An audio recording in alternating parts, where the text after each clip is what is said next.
I'm Shelley Neese with the Jerusalem Connection. Hanukkah is now finished and we are in the Advent season. I teach a Sunday school class at my church, and I realized that although most Christians have warm feelings towards Hanukkah and offer best wishes to their Jewish friends and neighbors, they know very little about the story behind the holiday. So I would like to fix that. Hanukkah is not one of the biblical feast or festivals that is prescribed in the Torah like Sukkot, Shavuot, or Passover. It is a tradition started by the sages.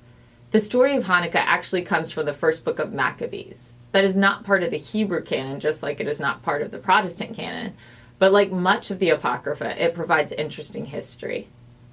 The book was written in the 2nd century BCE, so it is an account of events soon after they took place. The original Hebrew text has been lost to us. The surviving text from the Septuagint is in Greek. Maccabees starts out by recounting how Judah suddenly found itself under Greek rule. Alexander the Great made a sweeping conquest over much of the world in the 4th century BCE, along with his ever-expanding army and tax base. Greek culture and social practices metastasized across his vast empire. The Greek language became the dominant tongue among the educated in the language of commerce. Greek theaters, gyms, and temples were built everywhere that Alexander planted new Greek cities. This process is what we now call Hellenization. The Jews were not immune to the enticements of Hellenization. However, most of what the Greeks had to offer ran counter to everything that had been prescribed for the Jewish people in the Torah: circumcision, dietary laws, Sabbath, sexual purity, and most of all, monotheism. While some Jews assimilated, others actively protected their beliefs and values. After Alexander died, his kingdom split in two.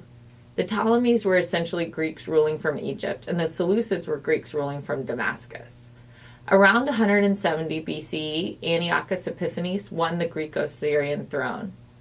As king, Judah was one of the provinces under his rule. Giving himself the title Epiphanes, which in Greek means God manifest, Antiochus was not content to let Greek culture subtly influence the people of Judah. He was a fanatical and cruel tyrant who saw Judaism as an existential threat to his sovereignty. Therefore, he aggressively assaulted the ancient religion. On pain of death, Antiochus banned Torah study, Shabbat observance, dietary laws, and circumcision. Many Jews had already assimilated voluntarily, including even the acting high priest who bought his way into the position.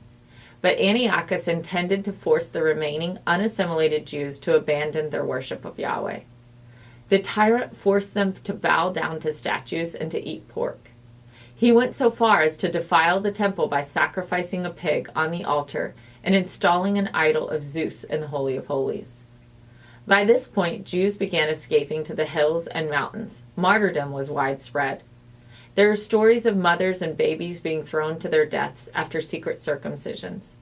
The most famous martyr was named Hannah. Hannah and her 7 sons were brought before Antiochus' soldiers, and one by one they were told to bow before an idol. Each son refused, and each son was executed in front of Hannah. According to the rabbinic legend, Hannah told her last son, "Tell Abraham that he erected 1 altar, and I have erected 7 altars." However, there were also many Hellenized Jews who did walk away from the traditions of their fathers. They stopped circumcising and stopped observing Jewish law. The Seleucid army tried to exploit the civil unrest growing in the Jewish nation. Greek soldiers came to the town of Modin, just about 20 miles northwest of Jerusalem, and demanded that a Jewish leader sacrifice a pig to a pagan idol. Matisyahu, or Mattathias, an elderly Jewish priest and the religious leader of Modin, was the first one they approached. They tried to bribe him with gold and silver and power, but he refused to oblige.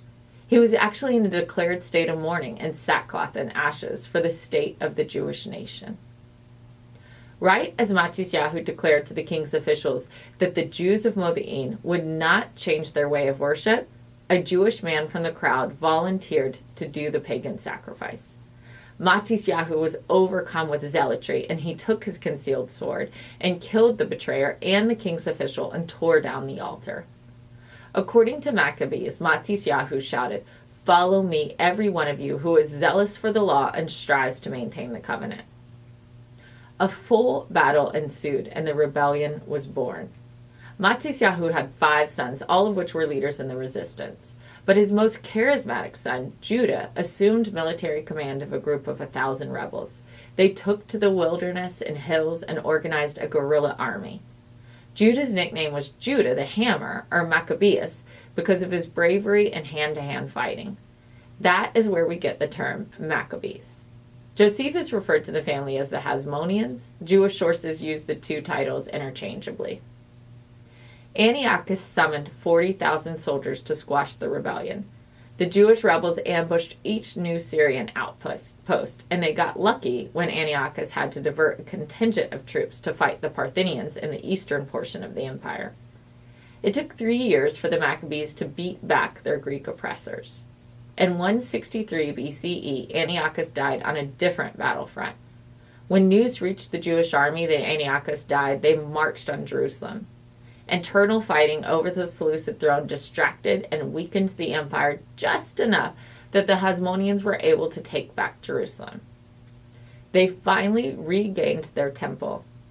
The temple had been abandoned, and after several days of mourning for the ruinous condition of the temple, they purged it of the Greek idols, and according to Torah law, they had to cleanse it from all of the impurities that had come into the temple over the previous 3 years. They tore down the altar and rebuilt a new one. They hung new curtains and repaired the courtyard. Once the temple was cleansed, they had a rededication service. According to rabbinical tradition, the Book of Maccabees does not record this story. They only had 1 day's worth of sacred oil to light the temple menorah, which according to temple laws was supposed to stay lit eternally as a sign of God's presence. It takes a week to process and purify new oil, but on faith they lit the temple menorah anyways as a part of the rededication ceremony. Miraculously, 1 day's worth of oil lasted for 8 days until they could secure more. However, we also know that the Jews came en masse to the temple as soon as it was consecrated, with the idea of celebrating Sukkot since they had not been able to perform the feast at the temple for several years. That, too, is the reason why Hanukkah lasts 8 days. It was a substitute for the week-long holiday of Sukkot, which is a biblically mandated feast. Ultimately, Hanukkah has important implications for modern-day believers. When Jews celebrate Hanukkah, they are primarily celebrating a miracle, the miracle of the 8 days of oil, but also the bigger miracle of the oppressed overcoming the oppressor, and of the weak and few defeating the strong and the many. It is also a celebration of Jewish identity. The biggest threat that Jews were facing in that century was total assimilation, but they ultimately resisted and outlasted Hellenism. In the 2nd century BCE, Jews were the only monotheistic community. How would world history have been different if Antiochus had succeeded in wiping out the Jewish religion? Shabbat Shalom.